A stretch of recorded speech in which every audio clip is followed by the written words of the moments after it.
Good morning friends and welcome to another reading vlog. That's right, I feel like I've got my mojo back a little bit and I want to maintain this momentum. So you and I, we're going to spend a week together and we're going to read some books. I do feel like the format of our last reading vlog worked quite well for me, where I didn't have a set TBR planned. We just kind of like made it up as we went along. So I don't have a handful of books here to show you. I don't know how many books we're going to be reading in this video. I'm sure the thumbnail probably gave you some clues, but that's in the future for me. All I know in this moment is that my next book needs to be We Could Have Been Friends, My Father and I by Raja Shehadeh. This is the book that my patron selected for us to read together this month, and as it's nearing the end of the month, it's time for me to get stuck in. And now if you've been around here for a little while, you will know that I have read 2 books by this author before. A few years ago now, I read Palestinian Walks, which remains one of my favorite, most impactful, just brilliant pieces of non-fiction writing I think I've ever read. And more recently, I read the kind of like sister book or the follow-up book, Going Home. In Palestinian Walks, Raja takes us through, I think it was 7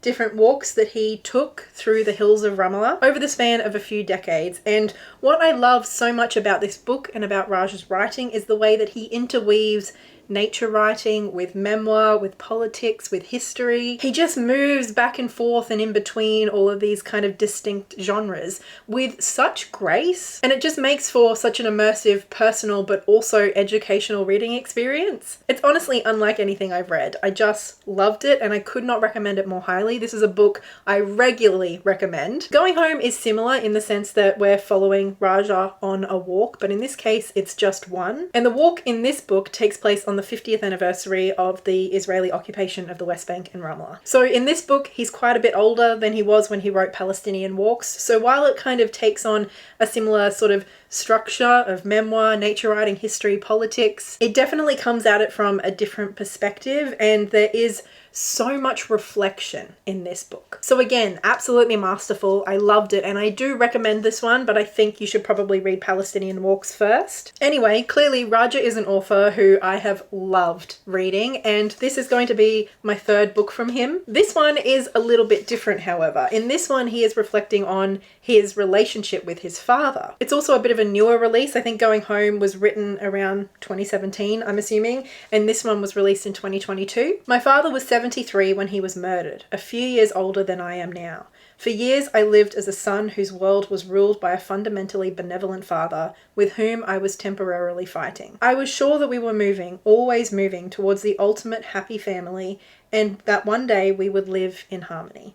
When he died before this could happen, I had to wake up. Now, I know that both Raja and his father were lawyers. Obviously, both are Palestinian. So I think this book is going to explore kind of like how they were similar, but also how they were different, and him kind of like reconciling all of this in the wake of his father's murder. So this is the book that we're going to be starting out reading together this week. But right now, I am ready to head out. It is the weekend. So last night, Blair suggested that this morning we head into Footscray and go to our favorite cafe, which we haven't been to in, I don't know, I want to say like 4-6 weeks, a month or 2, something like that. And obviously Melbourne, we love our cafes. We have more cafes per capita than anywhere in the world. And Rudimentary is one of our absolute favorites. So that's what we're doing today. And honestly, although it is cold, we're definitely settling into winter proper now here in Melbourne. All I can see looking out of this window is bright blue skies, and I cannot wait to get out there and enjoy some sunshine. So that's what we're doing this morning. And then this afternoon, we're going to get stuck into some reading. So without further ado,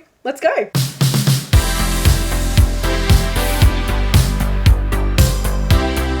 Thank you. Hello, honey.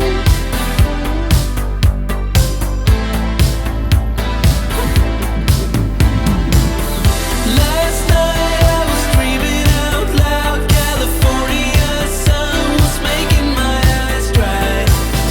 Next year in the winter, let's give it a try.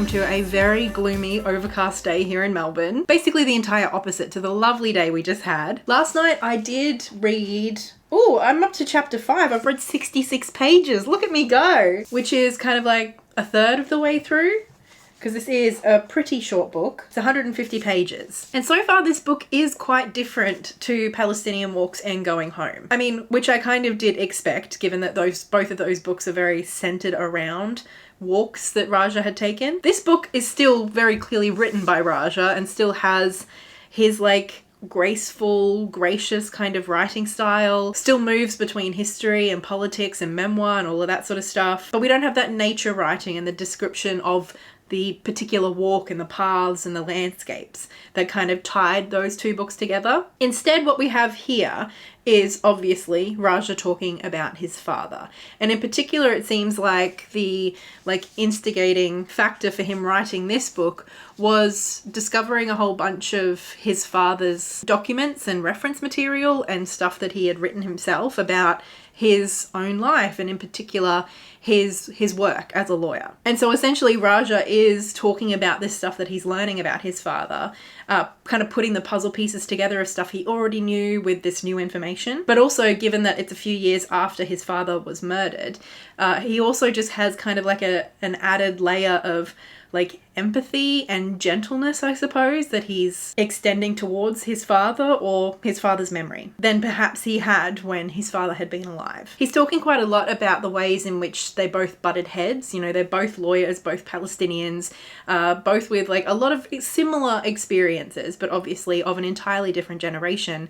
And they were the two own men, you know, like they had their own opinions, their own politics, their own thoughts, their own beliefs. But it seems like so far in this book, Raja is kind of essentially learning that maybe they had more in common than Raja suspected, and maybe their apparent differences weren't quite as big as he had thought. For example, he's contrasting his own experience during 1967 and the occupation with what his father must have gone through in 1948 during the Nakba, which like Raja was not alive for. Both Palestinian Walks and Going Home were very personal, but this one feels even more so, I think, like quite clearly. The title would suggest it, but it just feels a lot more intimate and a lot more rooted in Raja's own history and in particular his familial history. So yes, he is exploring his father's life and his father's work and his father's legacy, but he's also in doing so talking about his mother and like his uncles and his grandparents, kind of learning more about and exploring his father's context, I suppose, and his father's community. Are you okay, Ollie? Am I boring you? There were definitely some moments in this book where I wasn't like thrilled about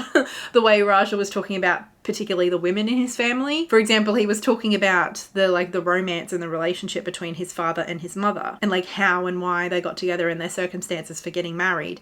And he's talking about how like his mother was just this meek, innocent little thing and his father basically prized her for her virginity. And Raja sort of frames this as a point of pride, I suppose, like that, you know, like he's got like good pedigree. And while I did enjoy learning more about the women in Raja and Raja's father's life, it did feel like a little bit one-dimensional compared to the men and the way that we were talking about and exploring the men's lives. Having said that, I am still really enjoying it, and I don't know if you can see, but I started out underlining some stuff and then I kept reading and I didn't have a pencil on me, so then I just started dog-earing the book. And at first I started dog-earing to like remind me of particular passages that I wanted to return to underline, but I've basically dog-eared every other page, so at this point, I don't know how useful the dog earring is, you know? But anyway, that's where we're at kind of like a third of the way through the book. I am enjoying it. I don't know if it's like captivating me in the same way that Palestinian Walks and Going Home did, but equally I'm really appreciating like the comparing and contrasting that we're seeing between Raja and his father, but also him like through learning more about his father and his father's political journey and all of that sort of stuff, learning more about that generation of politics in Palestine. So yeah, enjoying it a lot. Now today, hopefully, I don't think it's gonna rain, but it would be nice if it could clear up a little bit because my friend Nick is coming over to my side of town and I'm taking him down to Seddon to stop in at a secondhand bookshop there. So it's basically just like a nice little catch up with a friend and a book shopping day. We're going to go to a cafe. We're just going to hang out. It's going to be nice. I'm looking forward to it. I'm actually not going to bring Ollie, which is why I'm giving her lots of cuddles now to make up for being outside of the house for several hours. She won't be here alone. Blair is working from home today, but you know how it is. But anyway, I have a bus to catch and a bookshop to be at, so let's go.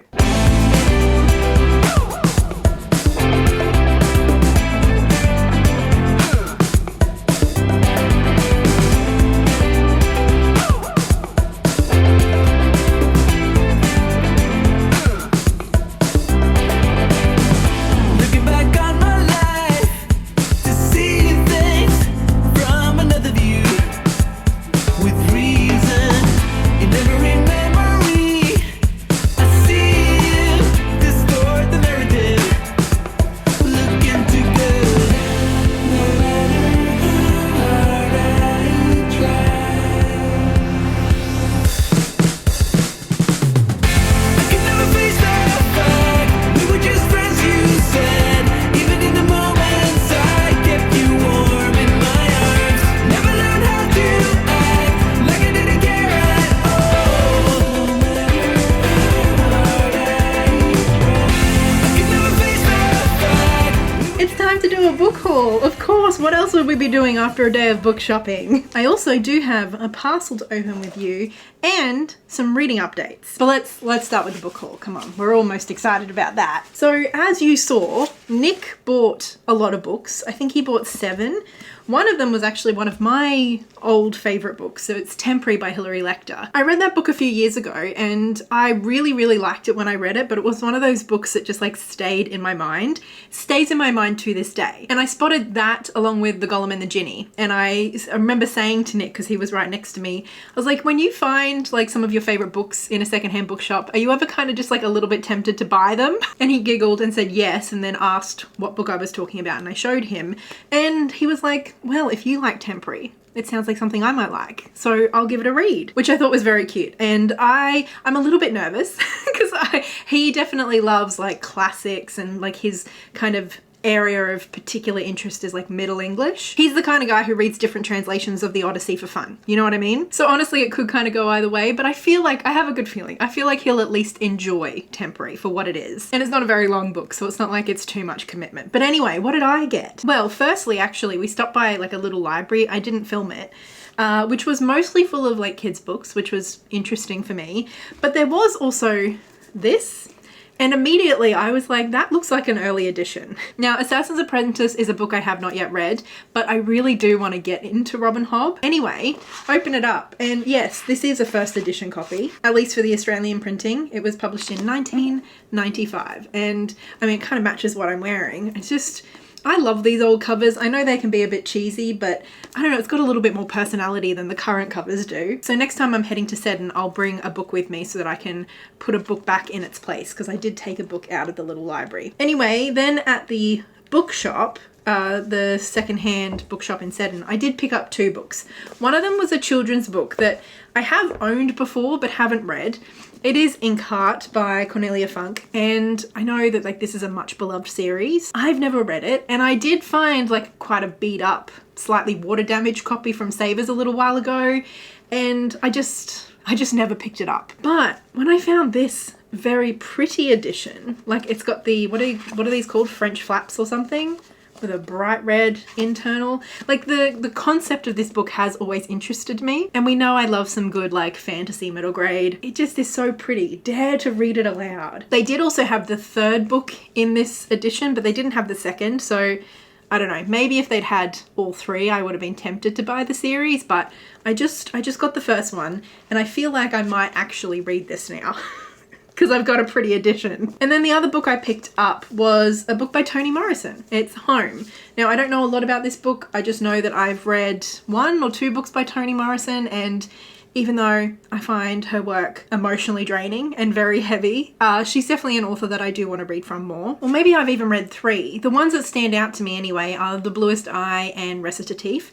Recitative honestly is one of those books that I think of not necessarily, kind of like how I think of Carpentaria. It's not necessarily like a personal favorite, but I do think it's one of the best books I've ever read. So anyway, although Toni Morrison is not necessarily the kind of author that I would want to like pump through a bunch of her books back to back, she is an author that I have in mind as someone that I want to read more from, you know, over the span of my life. And so whenever I'm at a secondhand bookshop and I find, you know, like a nice copy of one of her books, I tend to try and pick them up. And I haven't read from her in a little while. I think the last time I read from her was Recitative. So here we go, we've got another one. So those 3 books are my little haul from our little book date with Nick. And while we're doing a little book haul, I thought I'd show you the book that I bought at work last week. This is the new book by Raja Shehadeh. I think it came out a few weeks ago. It's What Does Israel Fear from Palestine. It's just a very little book. I mean, most of his books tend to be on the shorter side, but I mean, it's a lovely cover, and as we know, I'm a big fan, so picked that up last week. Now, before we get chatting about Raja's book that I have been reading, I wanted to open this. This was waiting for me in my PO box, and it comes from Donna in Canada, I think. So I don't think this one is like a Simon & Schuster or something PR package sort of thing. I think this is from one of you. How exciting. What's this? The Magic of Intuition. Develop your psychic abilities. It's by Donna. And I've got a little letter in here too. I recently penned this book and I wanted to share it with you. We have many of the same or similar life experiences. I feel a kind of kinship with you. I hope that was not too weird. No, not at all. Wishing you continued success, and I hope my book adds a touch of magic to your day. Bright blessings, Donna. Well, thank you so much, Donna. As you know, I'm in a little bit of a reading slump at the moment, so I can't promise to get to it anytime soon, but congratulations on writing and publishing your own book. Thank you very much for the letter, and I will pop this on my shelf where it will be waiting for me when I need it and when I'm ready. Okay, well, that was very nice. So we've got a little bit of a haul, we've got some mail, and now we can chat about what I've been reading. So I have indeed finished We Could Have Been Friends, My Father and I by Raja Shehadeh. And coming as a surprise to absolutely nobody ever, anywhere, I really, really loved this. As I mentioned earlier, I don't know that I would put it quite on the same level of like one of my favorite books of all time in the same way that Palestinian Walks and Going Home are. I don't really know if that distinction is all that necessary, but I don't know. I just wanted to kind of try and explain how I feel about this book. I really enjoyed getting to know Raja a little bit more, particularly through learning more about his father and kind of like watching him learn about his father. And like I said, kind of beginning to extend a level of empathy, understanding, kindness to his father that he didn't necessarily have while he was alive. And as with all of Raja's books, I just really appreciated an opportunity to learn a bit more about Palestinian history.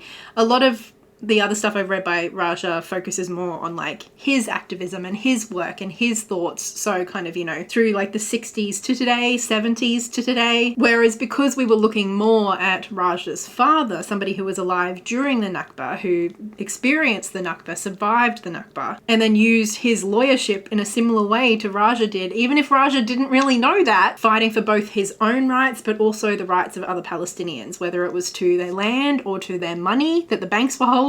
So essentially just getting to learn more about like that particular time frame, kind of like the late 40s up until the 70s, 80s, and particularly seeing the ways in which Raja's father and other people in Palestine were trying to organize and fight against Israeli occupation and the ethnic cleansing and dispossession that was happening throughout that time. And in particular, I think I kind of did know bits and pieces of this, but I didn't know the extent of it.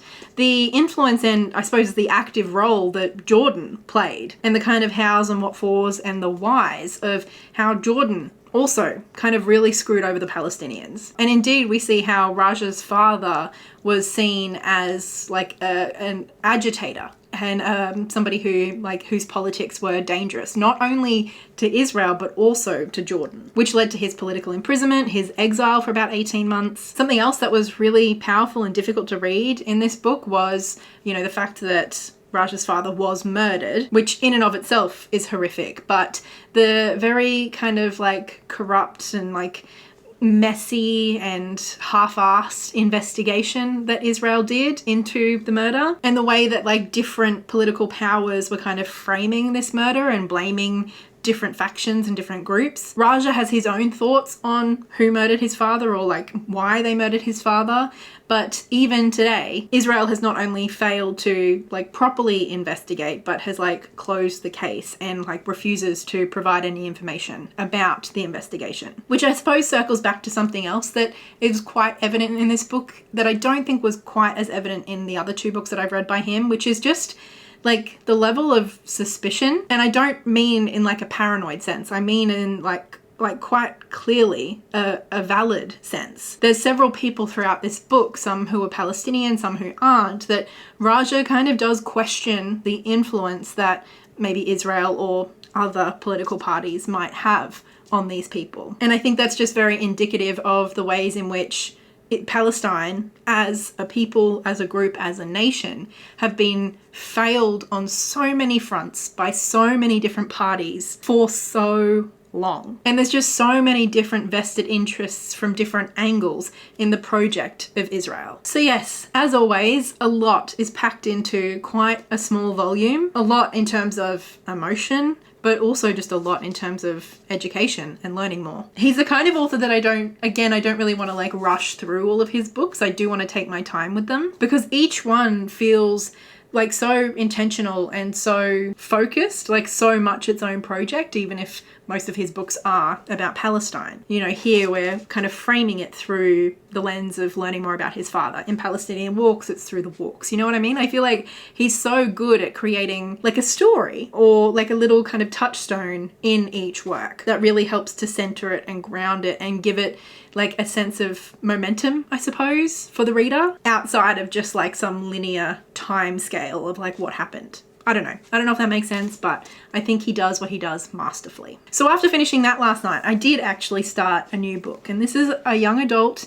It's another one of the books that I really, really wanted to get to. It's a new release this year, and it is, of course, Liar's Test, which is the new book by Amberlynn Quay-Mulliner, and the beginning of a new series. Amberlynn Quay-Mulliner is one of the authors of Catching Taylor Crow. She's also written some poetry and some more like non-fiction stuff. She's great. Love her. So of course, I was so excited when I found out that she was releasing a new book this year. And I suppose in a little bit of a similar vein to the Ashayla Wolf series, where it's kind of like dystopia. It feels a little bit like Hunger Games, but it's very rooted in and inspired by Aboriginal culture and Aboriginal history. This kind of feels like it's doing a sort of similar thing, but maybe less sci-fi and more fantasy. I've literally only read like the first couple of chapters, so I'm still very much in the introductory period, but already I can tell this is going to be pretty fast paced. So in this book, we're introduced to Belle Silverleaf, who I think is the only like remaining person, at least that we know of, from her tribe, the Silverleaf people, who were invaded by the Risen, basically like a religious cult. We don't really know a lot about what's happened to the Tree Singers or to Silverleafs in particular,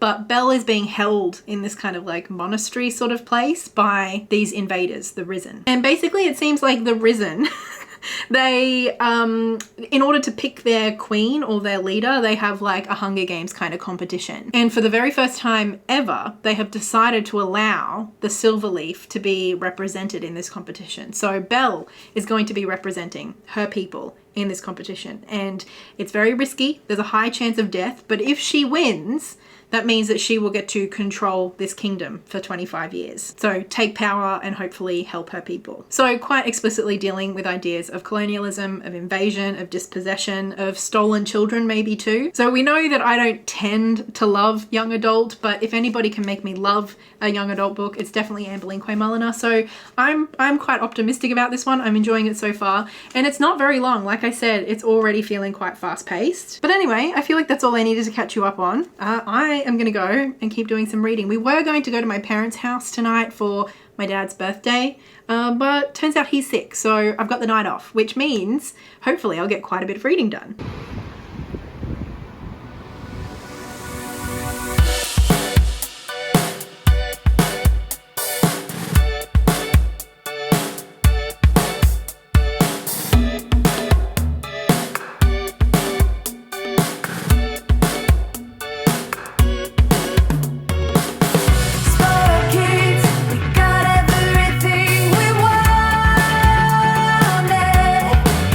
And on the other side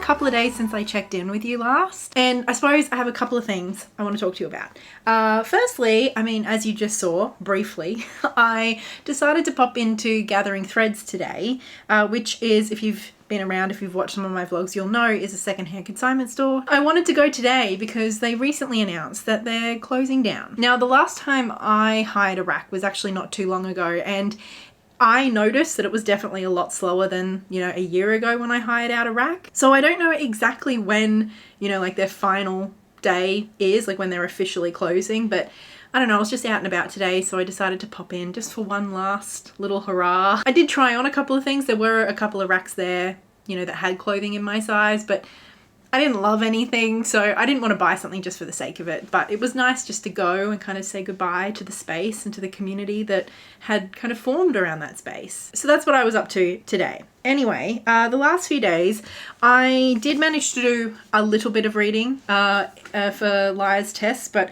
I'm only up to chapter 10, which is page 81. What happened was, I did actually manage to get the audiobook through like an American library that I'm subscribed to, because for some reason you can't get the audiobook in Australia, like it doesn't have distribution in Australia for an Aboriginal author.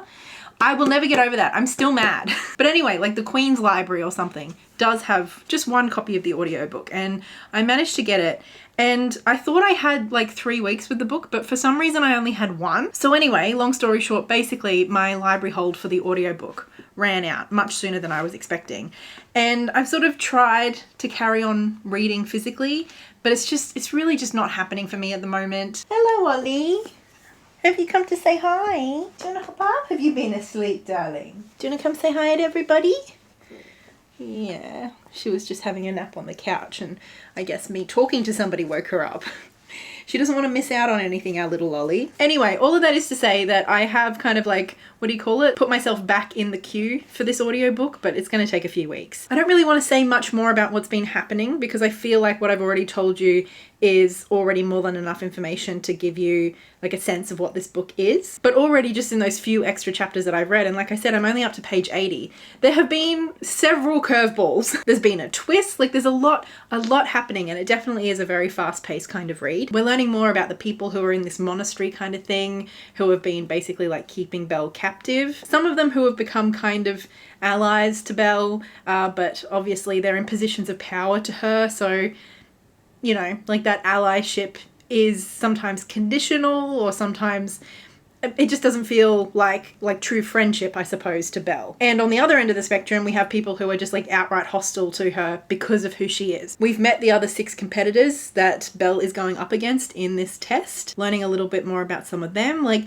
yeah, it's all happening. So I definitely think if you've read books by Amberlynn Quay-Mulliner before, especially if you've read her A Shayla Wolf series, like I think this is definitely one to give a go. And I would say if you're looking for an Indigenous dystopia, something that kind of feels like something along the lines of the Hunger Games, but from an Indigenous perspective and with that kind of framing, then at least so far, I think this is definitely one that I can recommend. Anyway, aside from not having the audiobook to help me out, which I'm definitely feeling quite reliant on at the moment, audiobooks, I do actually have some other reading that I need to be getting on with. And that is some printouts that a specialist gave me, which is from a book called Explain Pain by David Butler and Lorimer Mosley. Basically, I have seen another specialist regarding my pain and my like hand injury, and we are talking about some like medical intervention options that are available to me, but he also wanted me to read this and for us to just have a conversation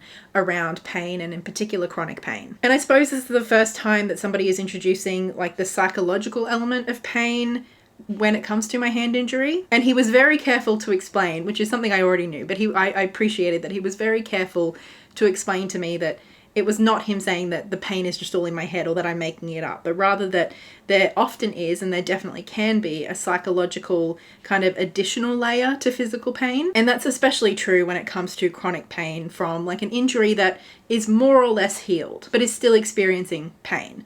So I'm really excited by this because it feels like quite relevant, and it just made sense to me, you know? I'm somebody who's experienced pain in some degree for as long as I can remember. Sometimes more mild forms of pain, sometimes more severe. Sometimes that pain has been debilitating and stopped me doing things that I want to do in life. And while yes, getting the physical treatment when I've needed it has always been a big factor in helping me kind of overcome at least the more debilitating parts of that pain, I have found at several moments, especially the kind of pain that just feels like I can't quite get past it, you know, I have found this more psychological like treatment as an addition really helpful. So I feel really optimistic about this. I almost feel like it's kind of like the next stage in this whole recovery process for me. That's how I'm feeling right now. So he gave me a bunch, he gave me 2 chapters, I think, from this book. And right now I feel like I do just need to set that aside so that I can get stuck into this. Because obviously it's very pertinent to